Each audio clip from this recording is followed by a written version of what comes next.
Hello everyone. हम पूर्व के वीडियो लेक्चर में देखा था कि मेलोनिक अम्ल से मेलोनिक एस्टर से ब्यूटेनिक एसिड कैसे प्राप्त किया जा सकता है। तो उसके लिए हमने क्या किया था कि मेलोनिक एस्टर की रिएक्शन हमने करवाई थी एथिल ब्रोमाइड के साथ और हमने बनाया था ब्यूटेनिक एसिड। तो अब नेक्स्ट रिएक्शन है आपकी एन वेलोरिक अम्ल या पेंटेनोइक अम्ल। IUPAC ईंधन की बात करें तो पेंटेनोइक एसिड मेलोनिक एसिड से कैसे बनाएंगे उसकी चर्चा हमें करनी है। CH2 C2H5 this is malonic ester C2H5 और इससे हमें क्या बनाना है CH3 CH2 CH2 CH2 COOH 5 carbon का कार्बोक्सिलिक एसिड हमें यहाँ पे बनाना है। तो पहले वाले वीडियो लेक्चर में हमने यही पढ़ा था कि यहाँ पे जितने कार्बन का चाहिए 2 कार्बन तो पहले से यहाँ पे मान लो और एक्स्ट्रा कितने कार्बन चाहिए यहाँ पे 3 कार्बन। तो 3 कार्बन का हमें एल्किल हैलाइड यहाँ पे लेना पड़ेगा और 3 कार्बन का जो एल्किल हैलाइड है वो अपना होता है एन प्रोपिल हैलाइड या आप ले सकते हैं प्रोपिल हैलाइड आप ले सकते हैं। एन प्रोपिल हैलाइड अपने को यहाँ पे लेना पड़ेगा और एन प्रोपिल हैलाइड में आप ले सकते हैं एन प्रोपिल क्लोराइड या एन प्रोपिल ब्रोमाइड आप ले सकते हैं यहाँ पे। तो पूर्व के वीडियो में आप देख सकते हैं वहाँ पे मैंने आपको बताया था कि यहाँ से लेके जो एंड प्रोडक्ट हमें प्राप्त होता है उसमें पहली स्टेप आपकी इनोलेट का बनना, सेकेंड आपका इनोलेट का एल्काइलेशन SN2 रिएक्शन के द्वारा और तीसरा हमने पढ़ा था हाइड्रोलाइसिस और डीकार्बोक्सिलेशन। तो लास्ट प्रोडक्ट तक आप जा रहे हैं तो 2 कार्बन तो आपको यहाँ से प्राप्त होते हैं और यहाँ पे जितने भी एक्स्ट्रा कार्बन चाहिए उतने एक्स्ट्रा कार्बन हमें कहाँ से प्राप्त होंगे एल्किल हैलाइड से प्राप्त होते हैं। तो यहाँ से अपने को 2 कार्बन काउंट करने हैं। अब यहाँ पे आप देख रहे हैं 5 कार्बन तो 3 कार्बन हमें एक्स्ट्रा और चाहिए तो 3 कार्बन हमें कहाँ से प्राप्त होंगे एल्किल हैलाइड से प्राप्त होंगे। तो यहाँ पे हमें जो एल्काइलेशन करवाना पड़ेगा इनोलेट का वो एल्काइलेशन हम एन प्रोपिल ब्रोमाइड का एल्काइलेशन करवाएंगे जिससे हमें पेंटेनोइक एसिड प्राप्त होगा। ठीक है, तो हम इसको यहाँ पे देखते हैं इस प्रकार से रिएक्शन आपकी होती है। CH2 C2H5 वही फर्स्ट स्टेप में आप क्या करवाओगे सोडियम इथोक्साइड की रिएक्शन C2H5O- की रिएक्शन करवा दी आपने। तो C2H5O- की रिएक्शन करवाओगे तो हमें क्या प्राप्त होगा इनोलेट प्राप्त होगा। ठीक है, ये इनोलेट प्राप्त हो गया। ठीक है, तो फर्स्ट स्टेप आपको ध्यान रखनी है इनोलेट बनाना है। फिर इनोलेट बनाने के बाद हमें क्या करना है एल्काइलेशन करना है। क्या करना है एल्काइलेशन या एल्किलीकरण अभिक्रिया में करनी है और एल्काइलेशन हम क्या करते हैं SN2 रिएक्शन होती है और हम रिएक्शन करवाते हैं एल्किल हैलाइड की। क्योंकि हमें यहाँ पे 5 कार्बन का चाहिए तो 2 कार्बन हमें यहाँ से प्राप्त होते हैं तो 3 कार्बन हमें एक्स्ट्रा चाहिए तो यहाँ पर हम रिएक्शन किसकी करवाएंगे 3 कार्बन के एल्किल हैलाइड की करवाएंगे। तो ये रिएक्शन होगी आपकी प्रोपिल ब्रोमाइड। ठीक है, एन प्रोपिल ब्रोमाइड की रिएक्शन हम करवाएंगे इसके साथ इनोलेट के साथ हम यहाँ पे करवाएंगे। किसके इनोलेट के मेलोनिक एस्टर के इनोलेट से रिएक्शन एन प्रोपिल ब्रोमाइड की करवाई जाएगी। तो जिसमें से ये जो Br है वो Br- बनकर बाहर निकल जाएगा और ये जो न्यूक्लियोफाइल है नेगेटिव चार्ज है वह इस कार्बन के साथ जुड़ जाएगा। तो हम यहाँ पे लिखते हैं CH3 CH2 CH2 CH C2H5 and C2H5। ठीक है, इस प्रकार से हमें यहाँ पे रिएक्शन करवानी है। ठीक है, ये 3 कार्बन कहाँ से प्राप्त होगा हमें एन प्रोपिल ब्रोमाइड से। अब इसका हम करवाएंगे जल अपघटन H+H2 जल अपघटन करवाया तो दोनों एस्टर ग्रुप आपके चेंज हो जाएंगे कार्बोक्सिलिक एसिड में। तो यहाँ पे हमें प्राप्त होगा CH3 CH2 CH2 CH COOH and COOH। ठीक है, ये कार्बोक्सिलिक एसिड यहाँ पे डाइकार्बोक्सिलिक एसिड प्राप्त होगा। अब यहाँ तक कहे तो ठीक है। अब डाइकार्बोक्सिलिक एसिड का हम करवाएंगे हीट किया जाता है। तो डाइकार्बोक्सिलिक एसिड को हीट किया जाता है तो एक COOH में से CO2 बाहर निकल जाएगा। तो यहाँ से CO2 बाहर निकल गया तो हमें प्राप्त हो गया पेंटेनोइक एसिड। है। तो ये आपकी रिएक्शन हुई।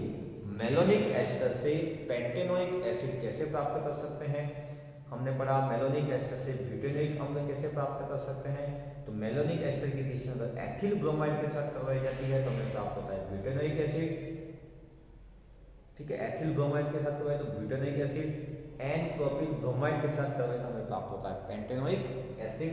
तो इस प्रकार से हम अलग अलग ऑर्गेनिक सिंथेसिस कर सकते हैं। अब हमें नेक्स्ट रिएक्शन हमको पढ़नी है डाइमेथिल एसिटिक अम्ल। अब ये जो क्वेश्चन है वो रिएक्शन में आपको यूं भी पूछा जा सकता है कि आपको ये नहीं दे, ठीक है, ये नहीं दे, आपको दे मेलोनिक एस्टर, और मेलोनिक एस्टर से आप इनोलेट कैसे बनाएंगे, तो आपको यहाँ पे रिएजेंट लिखना पड़ेगा बेस, जैसे कि आपने लिखा यहाँ पे O(C2H5) माइनस या C2H5 O माइनस आपने लिखा, तो ये आपने बेस लिया तो इससे बना आपका इनोलेट।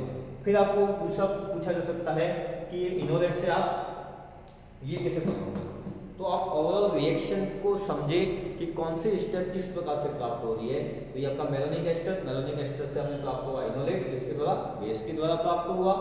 अब बेस से आपने एल्किल हैलाइड की रिएक्शन करवाई तो हमें यहाँ पे आर ग्रुप जोड़ना है। क्या ग्रुप जोड़ना है, आर ग्रुप, ठीक है। ओवरऑल इस रिएक्शन में आप देख रहे हैं आर जोड़ना है। अब आर माना कि यहाँ पे आपको दिया हुआ 3 कार्बन का, तो 3 कार्बन का आप ले लिए। तो ओवरऑल आप देखें इसमें और उसमें क्या डिफरेंस है, इनमें देखिए ये आपका एक्स्ट्रा ग्रुप आ रहा है, और ये जो एक्स्ट्रा ग्रुप आ रहा है वो कहाँ से आ रहा है, अपना एल्किल हैलाइड से आ रहा है। तो आप देखें यहाँ से यहाँ बेस की उपस्थिति में, यहाँ से यहाँ आप आ रहे हैं एल्किल हैलाइड की एसेंट रिएक्शन के द्वारा। अब यहाँ से आप यहाँ कैसे जा रहे हैं, हाइड्रोलाइसिस के द्वारा, और यहाँ से यहाँ कैसे जा रहे हैं, हीटिंग इफेक्ट के द्वारा। तो 3 स्टेप आपको कंप्लीटली ध्यान रखनी है। इनोलेट बेस की प्रेजेंस में, सेकेंड स्टेप में इनोलेट का एल्काइलेशन एल्किल हैलाइड की उपस्थिति में। तो आप ओवरऑल कंपैरिजन करें, यहाँ से लेकर आप यहाँ कैसे आ रहे हैं, तो यहाँ से आप यहाँ आ रहे हैं तो 3 कार्बन आपको एक्स्ट्रा लग रहे हैं, और जो एक्स्ट्रा 3 कार्बन है वो कहाँ से प्राप्त हो रहे हैं हमें, एल्किल हैलाइड से। तो यहाँ पे कौन सा है, एन प्रोपिल ब्रोमाइड से, ठीक है। तो ये है आपका मेलोनिक एस्टर से पेंटेनोइक एसिड कैसे प्राप्त करते हैं। आगे नेक्स्ट है डाइमेथिल एसिडिक अम्ल कैसे प्राप्त होगा, ठीक है। मेलोनिक एस्टर से क्या बनाना है आपको,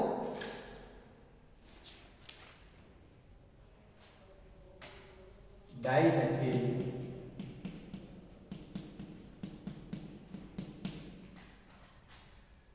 एसिडिक एसिड।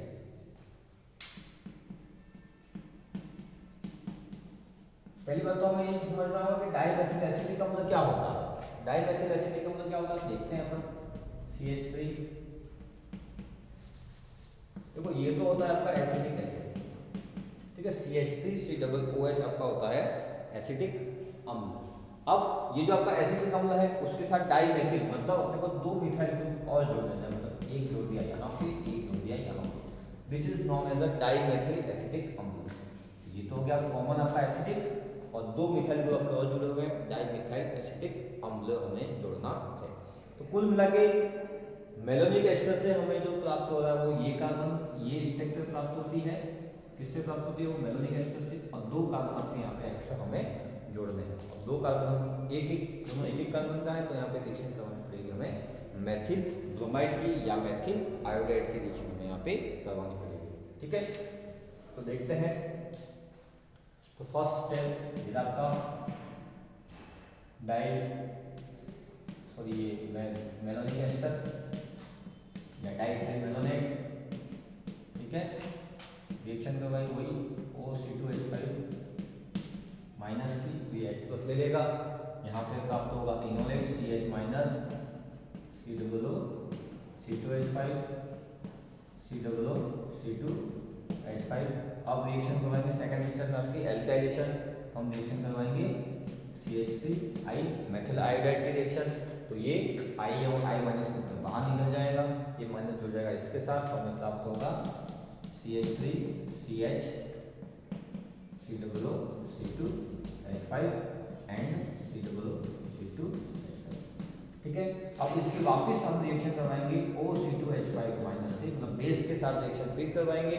तो ये जो हाइड्रोजन है वो भी आपका अम्लीय प्रकृति का, मतलब मेलोनिक एस्टर में 2 हाइड्रोजन ऐसे हैं जो अम्लीय गुण प्रदर्शित कर रहे हैं। तो पहला हमने यहाँ निकाल दिया, सेकंड हम यहाँ से निकालेंगे। तो फिर हमें प्राप्त होगा यहाँ पे CH3 C minus and C2H5 and C2H5। फिर इसकी रिएक्शन वापस किसके साथ होगी, CH3I के साथ। वापस ये I यहाँ पे I माइनस के बाद बाहर निकल जाएगा और ये जो कार्बन एनायन है वो अटैक करेगा इसके साथ। तो हमें यहाँ पे प्राप्त हो जाएगा CH3CH CH3, ठीक है। जुड़ गया ये कार्बन इसके साथ CH3 पहले से था, ये C इसके साथ जुड़ गया CH3 एंड ये आपका C2H5 एंड C2H5। फिर वही हाइड्रोलाइसिस एंड हीटिंग। तो हीटिंग से आपका COOH में से मिलेंगे दोनों, और एक हीटिंग की वजह से COOH का CO2 बाहर निकल जाएगा और हमें यहाँ पे प्रोडक्ट प्राप्त होगा CH3 CH CH3 COOH। इस प्रकार से यहाँ पे आपकी डाइमिथाइल एसिटिक अम्ल यहाँ पे हमें प्राप्त हो रहा। तो ये हमने पढ़ी मेलोनिक एस्टर से कार्बोक्सिलिक अम्ल किस प्रकार से प्राप्त किया जा सकता है, उसके बारे में हमने अध्ययन किया। अब हम पढ़ेंगे आगे डाई कार्बोक्सिलिक एसिड या alkane carboxylic cyclo alkane carboxylic acid कैसे प्राप्त करेंगे, मतलब हमें चक्रीय साइक्लिक प्रोडक्ट हम कैसे बनाएंगे उसके बारे में हम चर्चा करेंगे। और साइक्लिक प्रोडक्ट बनाने के लिए हमें यहाँ पे लेना पड़ेगा, जो आप एल्किल हैलाइड ले रहे थे एल्काइलेशन में, तो यहाँ पे हमें लेना पड़ेगा डाई हैलाइड कंपाउंड लेने पड़ेंगे। और डाई हैलाइड कंपाउंड से रिएक्शन के द्वारा हम बनाएंगे साइक्लो एल्केन कार्बोक्सिलिक अम्ल, ठीक है।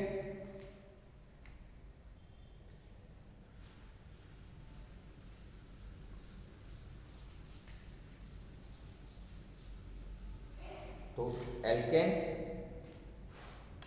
कार्बोक्सिलिक अम्ल बनाने के लिए हम क्या करेंगे, डाई ब्रोमाइड कंपाउंड या डाई हैलाइड कंपाउंड हम यहाँ पे लेंगे। कब, जब आप एल्काइलेशन करवा रहे हैं तो एल्काइलेशन के प्रोसेस में हम क्या लेंगे यहाँ पे डाई ब्रोमाइड कंपाउंड लेंगे, जिसका एल्काइलेशन करवाएंगे किसके साथ, इनोलेट के साथ। तो हमें प्राप्त होगा साइक्लो एल्केन कार्बोक्सिलिक एसिड। तो यहाँ पे जो रिएक्शन हो रही है वो कौन सी रिएक्शन हो रही है, इंट्रामोलिकुलर SN2 रिएक्शन यहाँ पे होती है। तो जैसा कि हम देखें यहाँ पे CH2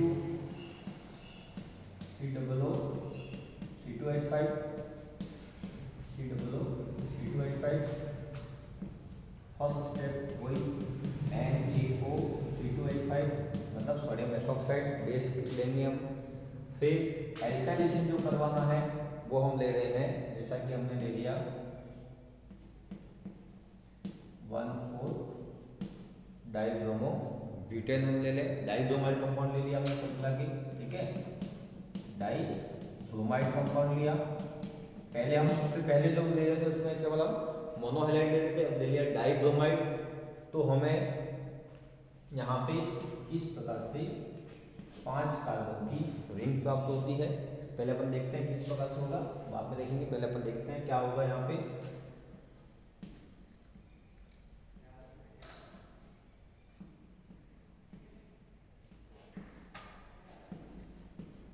पांच कार्बन का साइक्लिक कार्बोक्सिलिक एसिड यहाँ पे प्राप्त हो रहा है। सॉरी, एक बार पहले हम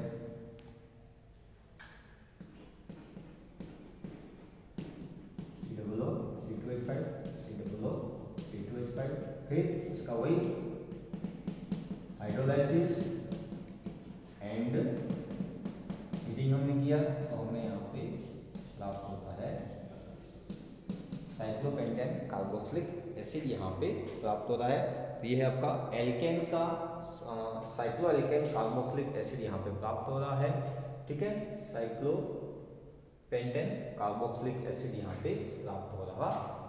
तो आप यहाँ से आप यहाँ आ रहे हैं तो 2 कार्बन तो पहले से ही है, और 1 2 3 4 कार्बन का लिया, तो 4 कार्बन और 5वां कार्बन अपने को कहाँ से प्राप्त हो रहा है, यहाँ पे। ओवरऑल इस रिएक्शन में क्या हो रहा है आप देखें, तो ये 4 कार्बन का डाइब्रोमाइड और 1 कार्बन अपने को मिल रहा है यहाँ से, और ये तो है वो आपका साइकिल से बाहर है। तो 5 कार्बन की साइकिल बनाने के लिए हमें लेना पड़ेगा 4 कार्बन का डाइब्रोमाइड, और आपको 4 कार्बन का साइक्लोएल्केन कार्बोक्सिलिक अम्ल बनाना है, तो हमें यहाँ पे लेना पड़ेगा 3 कार्बन का डाइब्रोमाइड, 1 कार्बन हमें यहाँ से प्राप्त हो रहा है, तो ये कार्बन 4, ये 4 और 1 5, और इस कार्बन का जो साइकिल में नहीं आके बाहर आ रहा है। ठीक है, तो ओवरऑल इस रिएक्शन में किस प्रकार से रिएक्शन हो रही है वो अपने को देखना है। 5 कार्बन का चाहिए, 4 कार्बन का, 4 कार्बन का चाहिए तो 3 कार्बन का, 3 कार्बन का तो 2 कार्बन का, 1 कार्बन हमें यहाँ पे कम करके रखना है। जितने कार्बन का साइकिल चाहिए उतने कार्बन का, कम कार्बन का हमें, उससे 1 कम कार्बन का डाइब्रोमाइड हमें यहाँ पे लेना पड़ेगा। तो ओवरऑल इस रिएक्शन को हम इसकी स्टडी करते हैं किस प्रकार से ये रिएक्शन यहाँ पे हो रही है। तो सबसे पहले वही मेलोनिक एस्टर का इनोलेट, ठीक है, इनोलेट बन गया आपका CH minus COO C2H5 COO C2H5। ठीक है, सेकंड स्टेप आपकी होगी एल्काइलेशन। तो एल्काइलेशन के रूप में हम किसको ले रहे हैं यहाँ पे, डाइब्रोमाइड कंपाउंड को ले रहे हैं, तो डाइब्रोमाइड का यहाँ पे एल्काइलेशन करवाएंगे। ठीक है,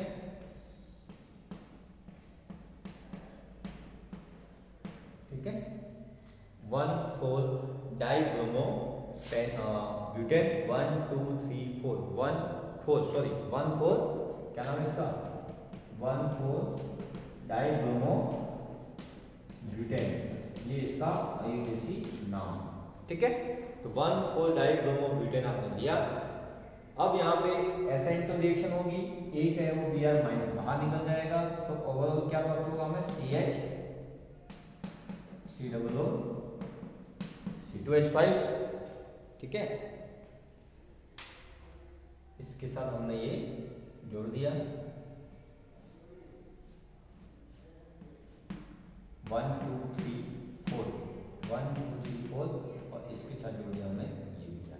तो ये आपका हो गया एल्काइलेशन रिएक्शन यहाँ पे आपकी हो चुकी है। अब यहाँ पे वापस हम रिएक्शन करवाएंगे बेस की, किसकी रिएक्शन करवाएंगे हम, बेस की रिएक्शन करवाई जाती है, वही सोडियम इथॉक्साइड की रिएक्शन हम करवाएंगे, वो C2H5 माइनस। तो ये जो हाइड्रोजन है वह हाइड्रोजन आपका वापस अम्लीय प्रकृति का है, क्योंकि यहाँ पे मेलोनिक एस्टर में दोनों हाइड्रोजन अम्लीय प्रकृति के होते हैं।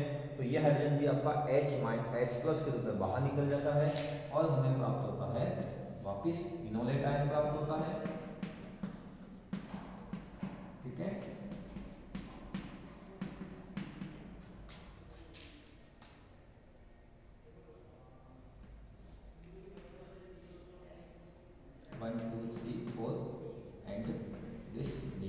ठीक है, अब यहाँ पे ये वाली जो रिएक्शन थी वो अपनी कौन सी थी, सिंपल जो SN2 रिएक्शन होती है वह SN2 रिएक्शन हुई यहाँ पे आपकी, और मेलोन जो इनोलेट था उसका एल्काइलेशन हो गया। अब यहाँ पे जो रिएक्शन हो रही है वो इंट्रामोलिकुलर SN2 रिएक्शन हो रही है। ठीक है, वापस SN2 रिएक्शन होगी कौन सी, इंट्रामोलिकुलर। ठीक है, मतलब अंतः अणु के अंदर ही यहाँ पे न्यूक्लियोफाइल बन रहा है, तो इंट्रामोलिकुलर SN2 रिएक्शन हो रही है, और हमें साइक्लिक प्रोडक्ट यहाँ पे प्राप्त हो रहा है। ठीक है, ये Br माइनस बाहर निकल गया, और ये जो नेगेटिव चार्ज है वो इस कार्बन के साथ जुड़ गया, तो आपको साइकिल मिल रही है 1 2 3 4 5, 5 मेंबर की साइकिल यहाँ पे प्राप्त हो रही है। तो आप यहाँ पे लिखेंगे इस प्रकार से, ये हमें यहाँ पे प्राप्त हुआ COO C2H5 and COO C2H5। ठीक है, क्लियर।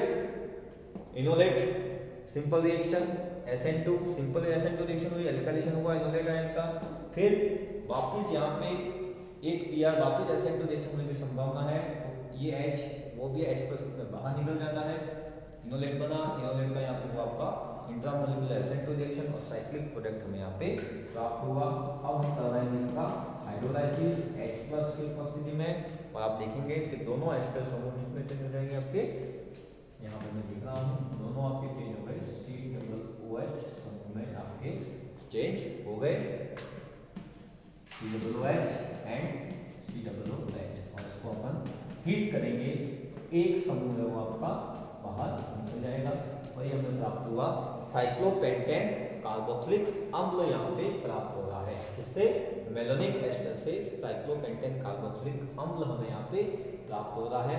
कब? जब 1,4 डाइब्रोमोब्यूटेन की रिएक्शन मेलोनिक एस्टर के साथ करवाई जाती है इनोलेट के माध्यम से।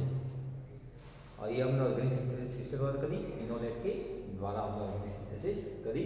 तो आप यहाँ से यहाँ गए तो ये जो COOH समूह जो हमें प्राप्त हो रहा है, ओवरऑल इस रिएक्शन की बात करें तो ये जो COOH जो बाहर इससे प्राप्त हो रहा है, ये वाला कार्बन आपका ये रहा, और एक्स्ट्रा जो 4 कार्बन है वो हमें कहाँ से प्राप्त हो रहा है? एल्किल हैलाइड से। और यहाँ पे एल्किल हैलाइड अगर आपको साइक्लोअल्केन कार्बोक्सिलिक अम्ल बनाना, मतलब चक्रीय उत्पाद बनाना है तो हमें डाइहैलाइड कंपाउंड लेने पड़ते। तो ये हमने पढ़ी organic synthesis via malonic ester के इनोलेट से। मेलोनिक एस्टर का इनोलेट बनाया, फिर उसका हमने करवाया एल्काइलेशन, एल्काइलेशन के बाद हमने करवाया हाइड्रोलाइसिस एवं डीकार्बोक्सिलेशन। ठीक है, थैंक यू।